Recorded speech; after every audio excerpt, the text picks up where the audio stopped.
नमस्कार दोस्तों, स्टडी 91 पर हार्दिक स्वागत अभिनंदन है। एक बार जल्दी से सभी लोग फटाफट लाइक और शेयर करना बिल्कुल नहीं भूलिएगा और सभी लोगों से विनम्र निवेदन है कि धैर्य बनाकर पढ़िए, धीरे धीरे चीजों को आप कवर करते चलिए।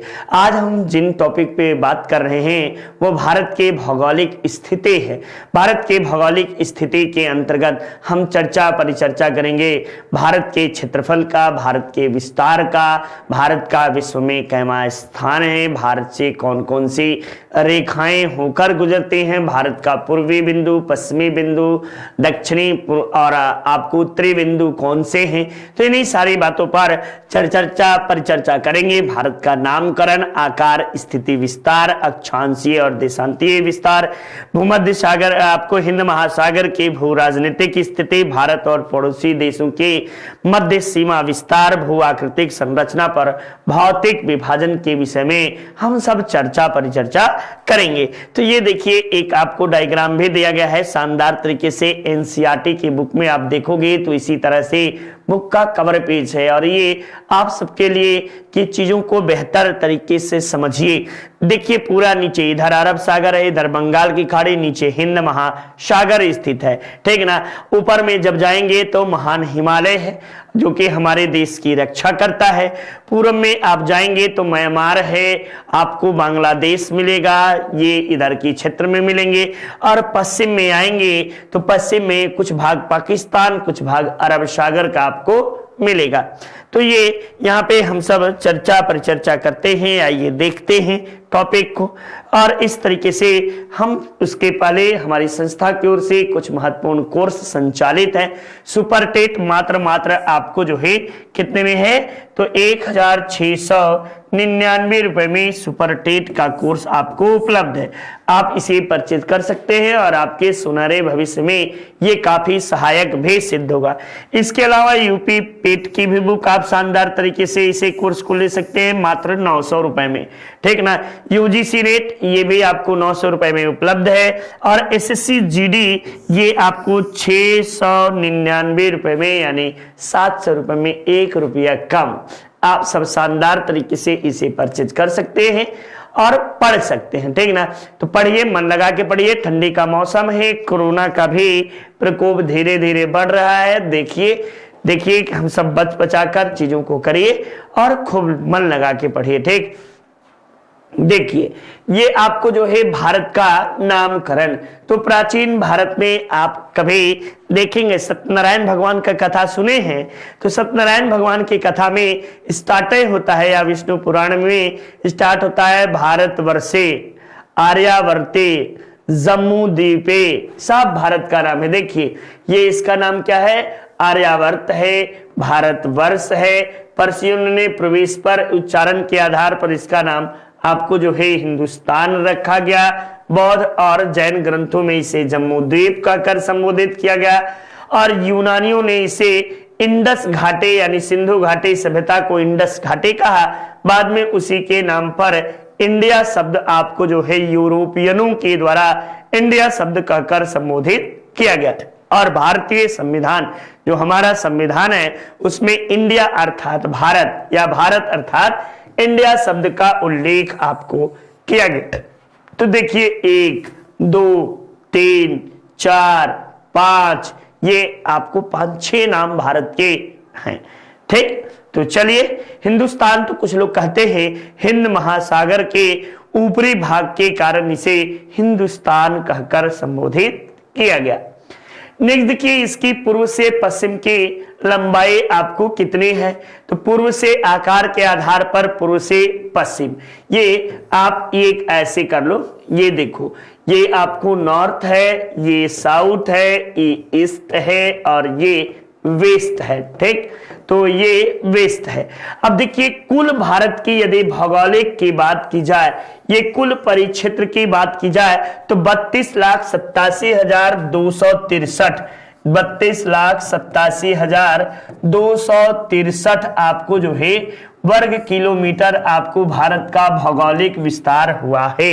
ये जो कि विश्व के भूभाग के क्षेत्रफल का 2.73% है। यानी क्षेत्रफल की दृष्टि से विश्व में भारत का स्थान कहवा है, 7वां स्थान भारत का क्षेत्रफल की दृष्टि से है। ठीक ना। इसकी बात की जाए तो आपको पूर्व से पश्चिम, यानी ये पूर्व से पश्चिम की इसकी लंबाई जो है ये कितनी है, तब आप बताइएगा 2933 किलोमीटर इसकी पूर्व से पश्चिम की लंबाई मानी जाती है।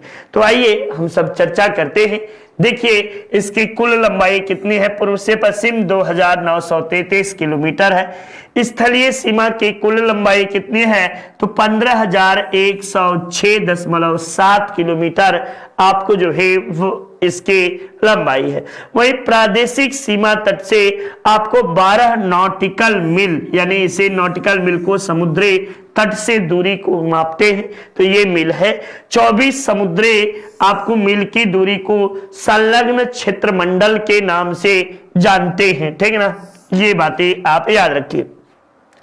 भारत की भौगोलिक स्थिति यानी कितना वर्ग किलोमीटर में है, तो 32,87,263 वर्ग किलोमीटर में फैला है। और यह विश्व की आपको कुल क्षेत्रफल का 2.3% आपको माना जाता है। कितना, 2.3% माना जाता है। और विश्व की लगभग 17.5% जनसंख्या आपको निवास करती है। ये महत्वपूर्ण बातें हुई। नेक्स्ट देखिए, भारत के उत्तर से दक्षिण, यानी आपको उत्तर से दक्षिण, ये आपको नॉर्थ से साउथ की लंबाई जो है ये कितनी है, तो 3,224 किलोमीटर आपको इसकी लंबाई मानी जाती है। तटीय सीमा की लंबाई कितनी है, तो 7516, यानी आपको 7516.6 किलोमीटर आपको जो है तटीय सीमा की इसकी लंबाई मानी जाती है। गुजरात की तटीय लंबाई सर्वाधिक है और इसके बाद आंध्र प्रदेश का है, और इसके बाद आंध्र प्रदेश के बाद तमिलनाडु। ठीक ना, तमिलनाडु तीसरे स्थान पर है, ये बात भी आप याद रखिएगा। सबसे छोटा तटीय लंबाई वाला राज्य जो है गोवा है, ये भी आप याद रखो। सबसे छोटा तटीय लंबाई वाला राज्य, ठीक ना, लंबाई किसकी है, तो गोवा के आपको सबसे छोटा तटीय लंबाई मानी जाती है। तो इस तरीके से भारत के भौगोलिक स्थिति के विषय में हम सब चर्चा करेंगे।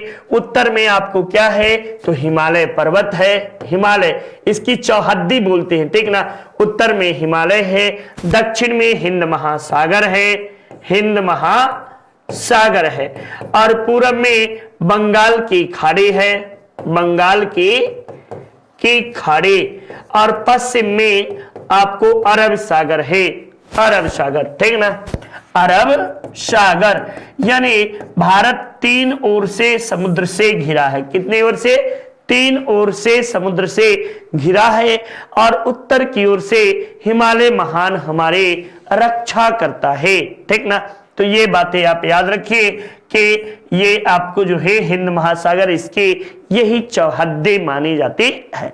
अब देखो जो उत्तरी बिंदु है इसे क्या कहते हैं, तो इंदिरा कॉल कहते हैं। क्या कहते हैं, इंदिरा कॉल के रूप में इसे जानते हैं। और दक्षिणी बिंदु ये देखो यही अंडमान निकोबार है, और यहीं पर निकोबार में आपको इंदिरा पॉइंट है। क्या है, इंदिरा पॉइंट के रूप में इसे हम सब जानते हैं। वहीं अरुणाचल प्रदेश के आसपास में आपको दक्षिण का सबसे अंतिम बिंदु जो है इसे हम किबुथु कहते हैं, किबुथु के नाम से इसे हम सब जानते हैं।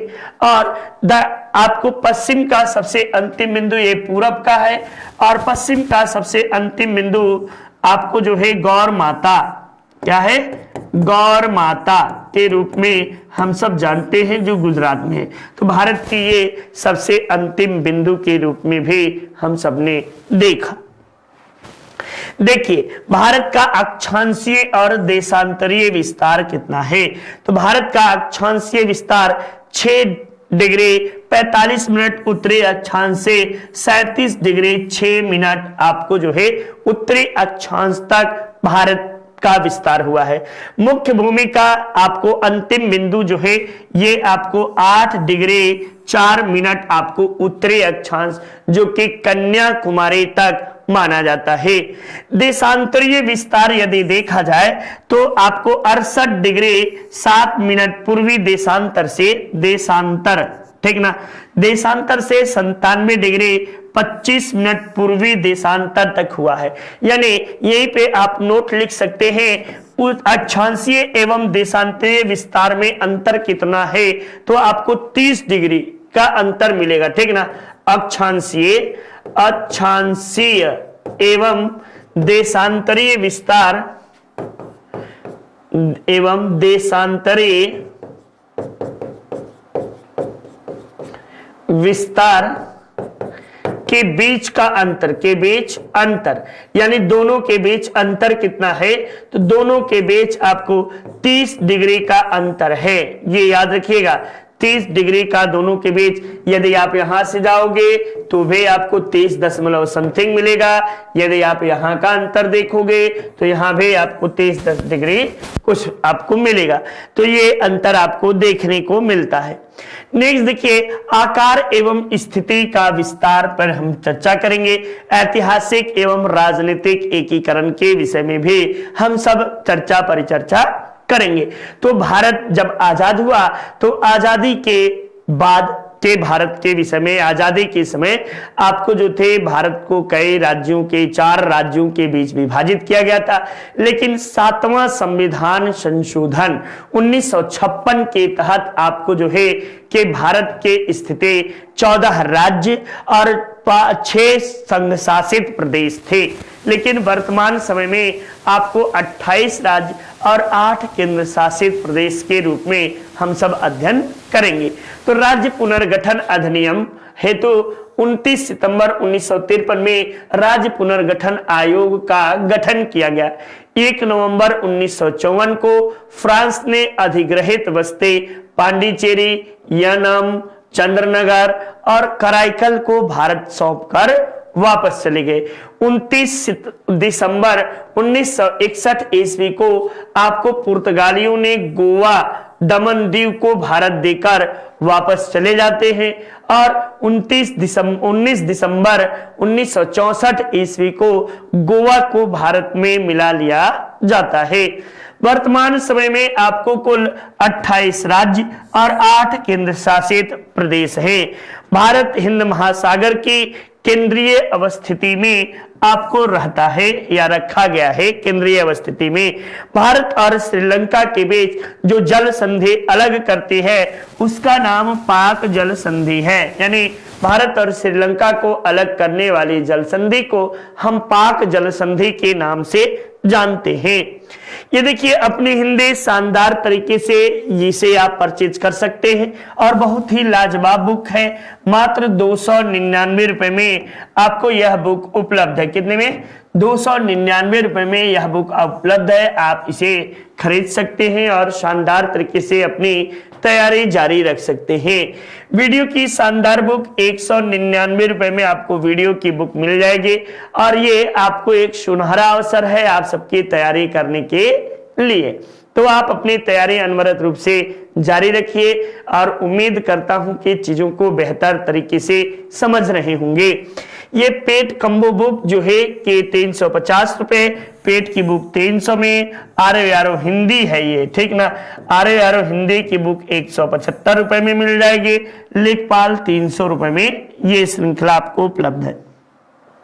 ठीक, अभी तक हम सबने चर्चा क्या भारत के अक्षांशीय देशांतरीय विस्तार और भारत के कुल लंबाई, भारत का विश्व में कुल क्षेत्रफल कितना है 2.43%, जनसंख्या कितनी है तो 17.5% विश्व के जनसंख्या भारत में निवास करती है। यानी जनसंख्या की दृष्टि से देखा जाए तो चीन के बाद भारत विश्व का दूसरा सबसे बड़ा देश माना जाता है। इसके अलावा आप कह सकते हैं विश्व का प्रत्येक छठवां व्यक्ति जो है ये भारतीय कहा जा सकता है। भारत का सबसे दक्षिणी बिंदु आप सबको मैंने बताया कि इंदिरा पॉइंट है, उत्तरी बिंदु इंदिरा कॉल है, पूर्वी बिंदु किबुथु है और पश्चिमी बिंदु गौर माता के रूप में हम सब ने पढ़ा। ठीक, तो चलिए आगे की चीजों को हम सब देखते हैं। उम्मीद करता हूं समझ में आ रहा है कि नहीं, आप सबको समझ में आया बच्चा?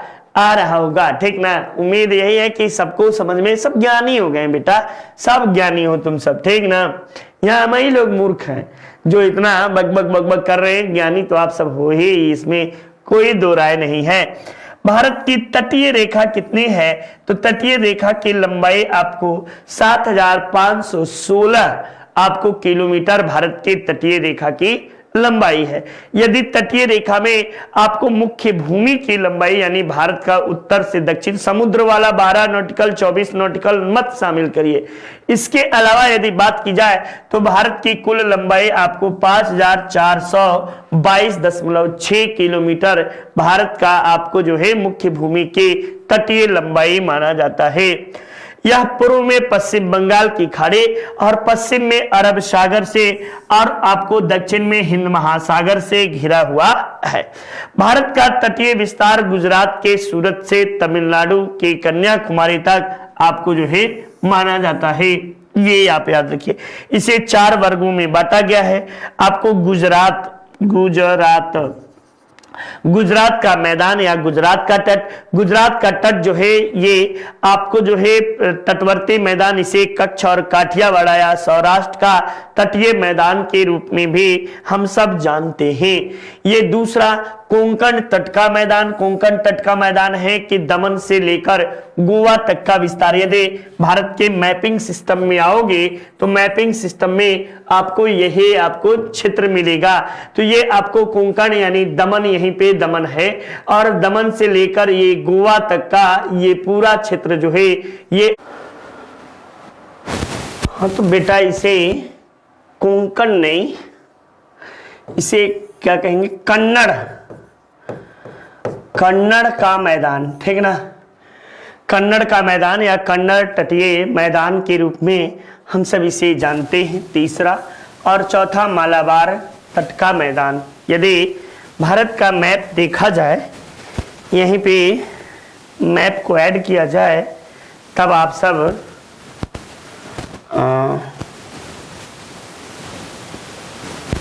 ठीक ना।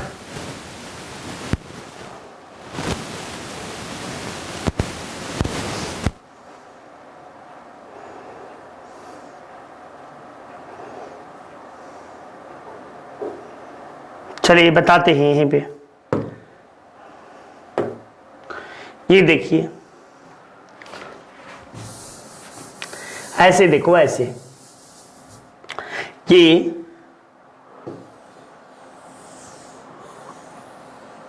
ऐसे ये पूरा तट। अब देखो यहां पे देखोगे तो ये यहां से लेकर यहां तक का भाग जो है इसे हम लोग क्या कहते हैं, तो इसे हम लोग ये देखिए गुजरात तट का मैदान, ये गुजरात तट का मैदान या तटीय भाग या मैदान के रूप में जानते हैं। अब यहाँ से ये आपको जो है कि यहाँ ही तक है और यहाँ से यहाँ तक यदि देखा जाए तो ये आपको कोंकण तट है। कौन सा है? कोंकण तट। ये कोंकण तट के रूप में जानते हैं। और यहाँ से आपको गोवा के बाद आपको जो है कि गोवा से लेकर आपको जो है मंगलुरु तक, ये कर्नाटक, गोवा से कर्नाटक तक आपको जो है इसे कन्नड़ तट कहते हैं, कन्नड़ तट के रूप में जानते हैं। और ये पूरा क्षेत्र जो है ये मालाबार तट आपको कहलाता है, मालाबार तट के रूप में इसे हम सब जानते हैं। ठीक, तो ये याद रखिएगा मालाबार तट। वहीं पे पूर्वी तट को भी यानी पूरब के भाग को भी आपको विभाजित किया गया है।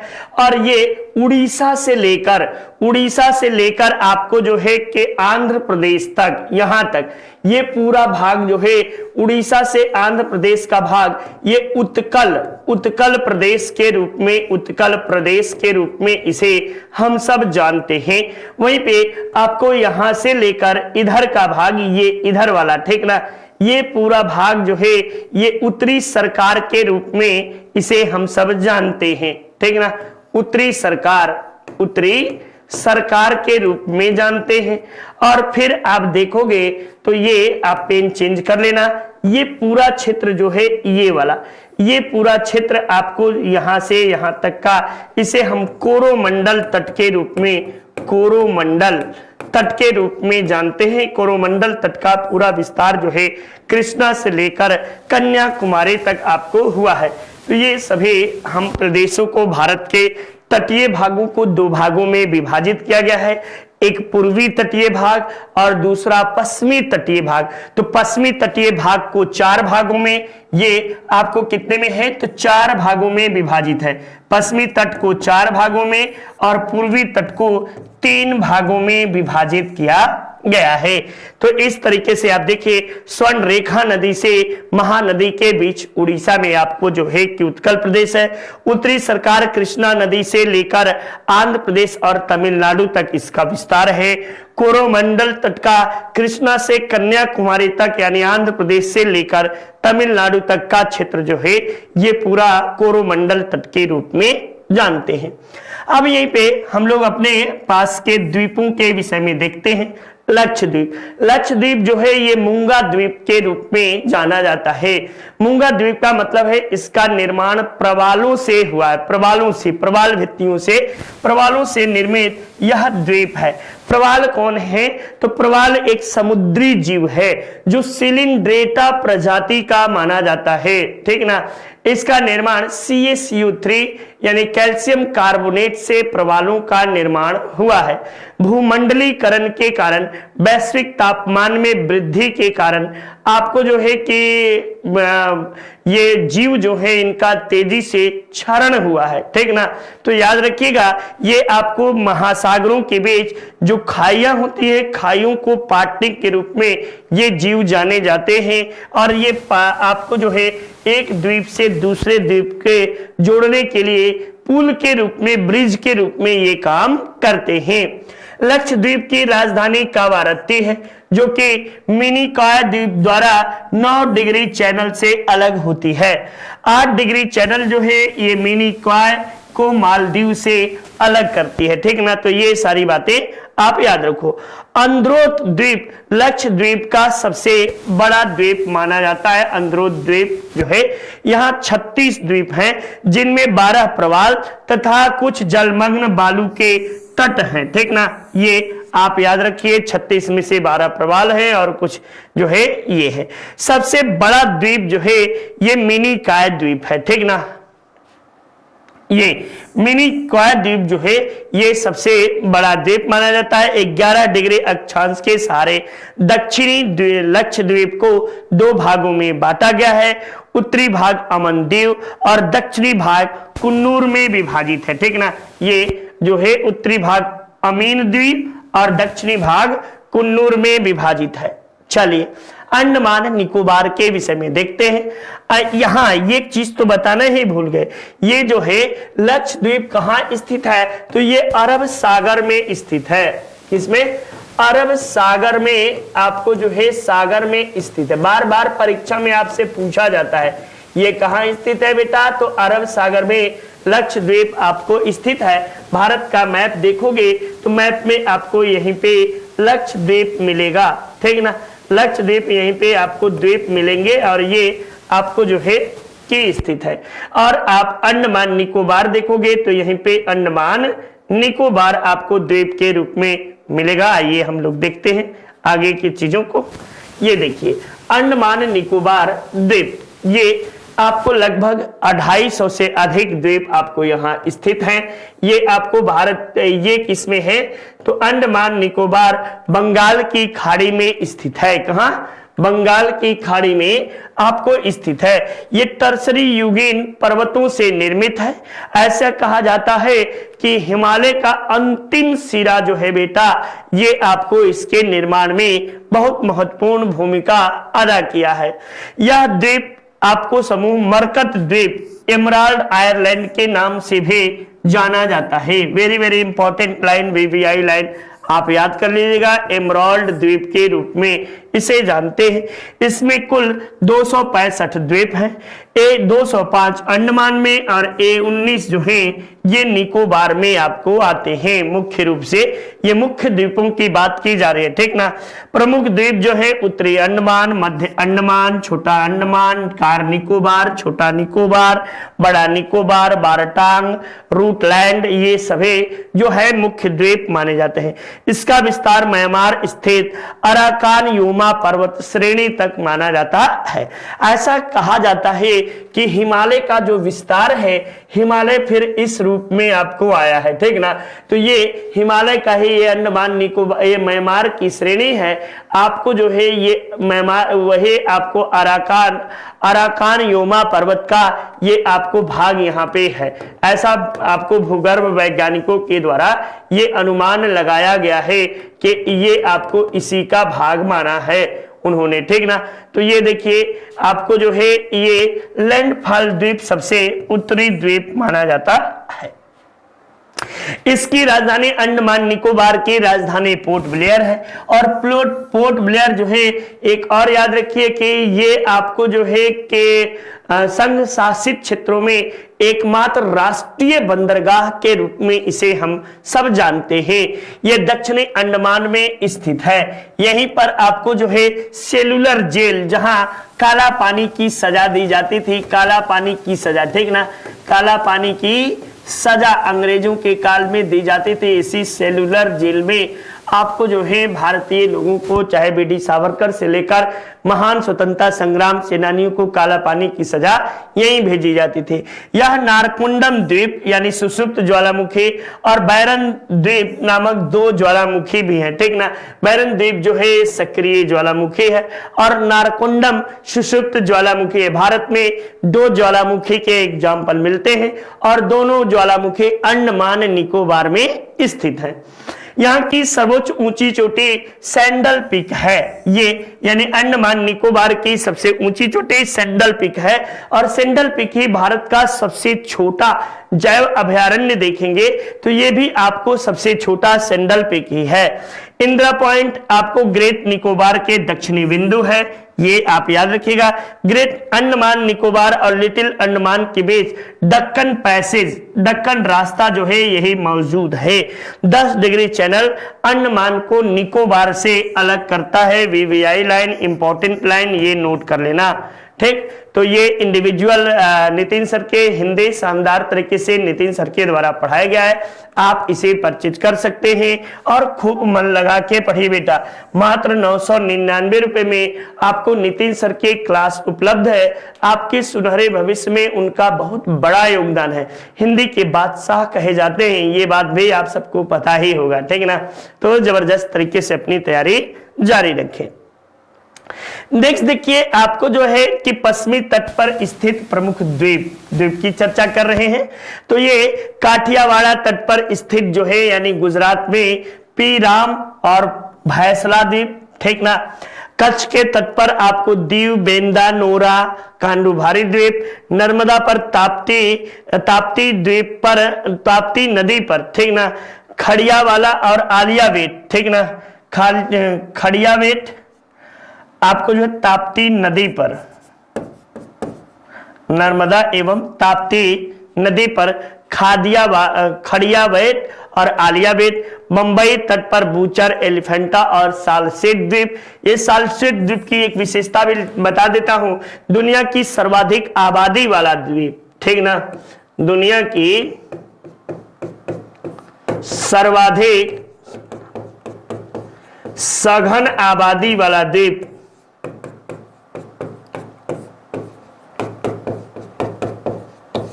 वाला द्वीप, ये याद रखिएगा, द्वीप इसे माना जाता है, ठीक ना।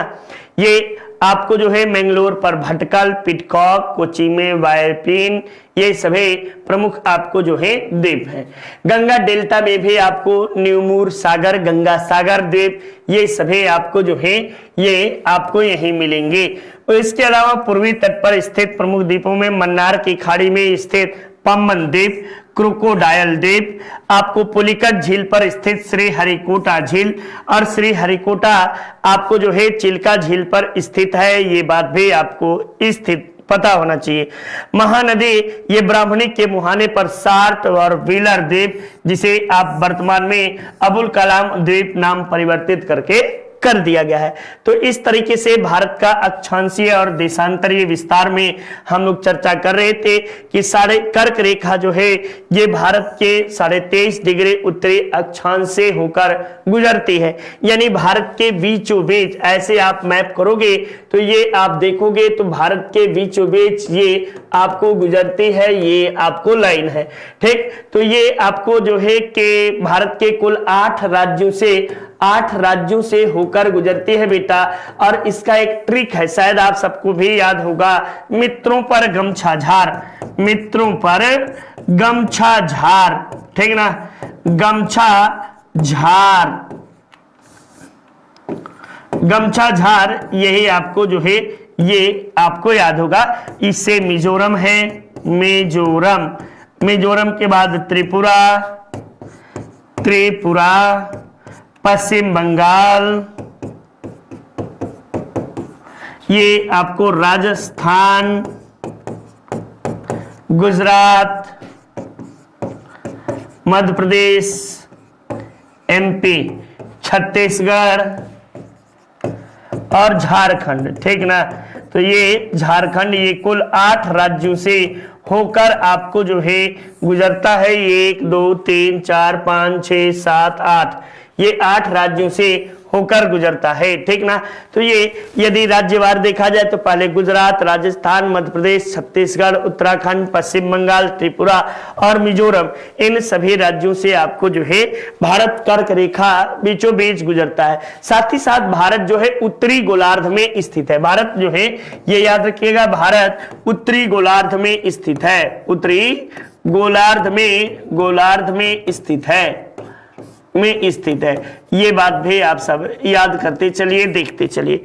नेक्स्ट देखिए, आपको भारत का मानक समय रेखा, ये 82.5 डिग्री पूर्वी देशांतर रेखा भारत का यमुनोत्तर या मानक समय रेखा के रूप में हम सब जानते हैं। 82.5 डिग्री पूर्वी देशांतर रेखा ये आपको कहाँ स्थित है, तो उत्तर प्रदेश के मिर्जापुर जिले में आपको जो है कि स्थित है। लेकिन पहले ये इलाहाबाद में हुआ करती थी, वर्तमान में आपको मिर्जापुर से होकर गुजरती है। ये कुल 5 राज्यों से होकर गुजरती है।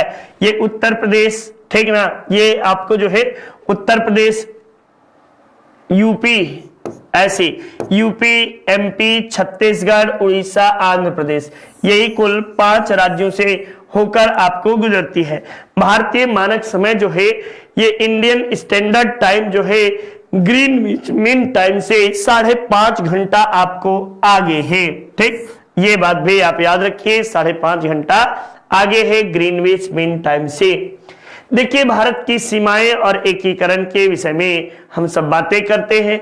भारत जो है ये आपको दक्षिणी एशिया में स्थित है, ठीक ना, दक्षिणी एशिया में और पूर्वी गोलार्ध में और उत्तरी गोलार्ध में, ठीक ना, उत्तरी गोलार्ध में, ये भी याद रखिए, उत्तरी गोलार्ध में आपको स्थित है। क्षेत्रफल एवं जनसंख्या की दृष्टि से भारत दक्षिण एशिया का सबसे बड़ा देश है। भारत से 7 पड़ोसी देश की सीमाएं लगती हैं। आपको बांग्लादेश से भारत के 5 राज्यों की सीमा साझा होती है। ये 7 पड़ोसी देश कौन कौन से हैं, तो बताइएगा, अफगानिस्तान, ये याद रखिए, ठीक ना, फिर पाकिस्तान, फिर आपको चीन, फिर नेपाल, फिर भूटान, फिर म्यांमार,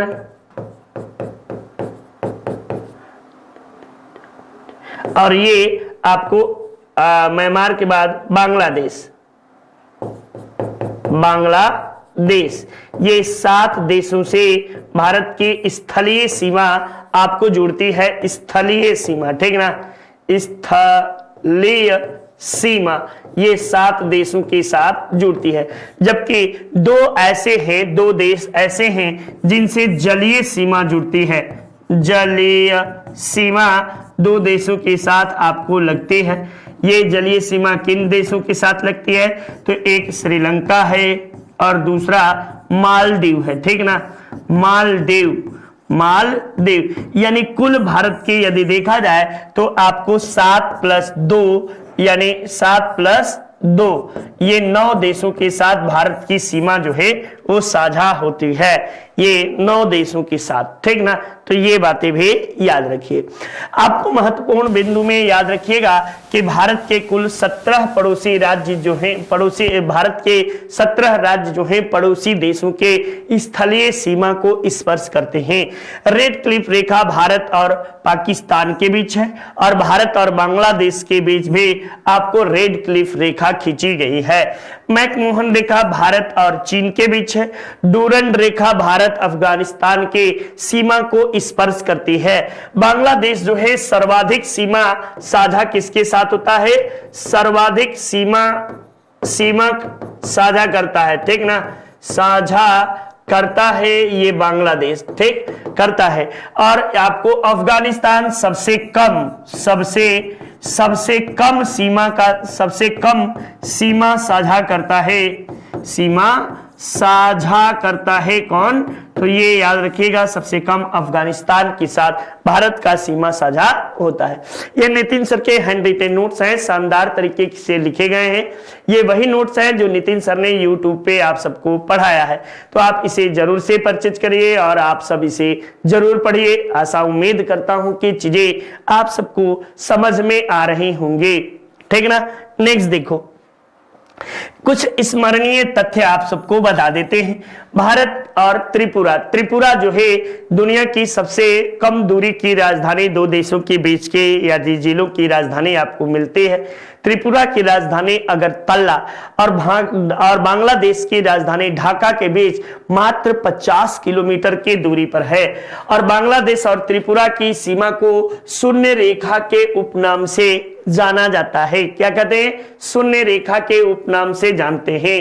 भारत की सर्वाधिक लंबी स्थलीय अंतरराष्ट्रीय सीमा बांग्लादेश के साथ साझा होती है और सबसे भारत का क्षेत्रफल की दृष्टि से सबसे छोटा राज्य गोवा माना जाता है। क्षेत्रफल की दृष्टि से सबसे बड़ा केंद्र शासित राज्य अंडमान निकोबार है। क्षेत्रफल की दृष्टि से सबसे छोटा आपको जो है राज्य जो है लक्षद्वीप है। क्षेत्रफल की दृष्टि से सबसे बड़ा जिला गुजरात का अब जो है कच्छ है, ठीक ना। पहले लद्दाख हुआ करता था, अब कच्छ जिला जो है सबसे बड़ा है। क्षेत्रफल की दृष्टि से भारत का सबसे छोटा जिला माहे है, ये याद रखिएगा, 9 वर्ग किलोमीटर है। भारत म्यांमार की सीमा का निर्धारण मिसमी, पटकोई, नागा तथा अराकान योमा के प्राकृतिक पहाड़ियों के द्वारा किया जाता है, ठीक। तो आज इतने ही। शानदार तरीके से आप सब श्रृंखला के साथ जुड़े रहे, इसके लिए तहे दिल से शुक्रिया, ठीक ना। तो चलिए आगे हम सब मिलते हैं एक शानदार क्लास में। जय हिंद, जय भारत, वंदे मातरम। आप सबका दिन मंगलमय हो इन्हीं कामनाओं के साथ।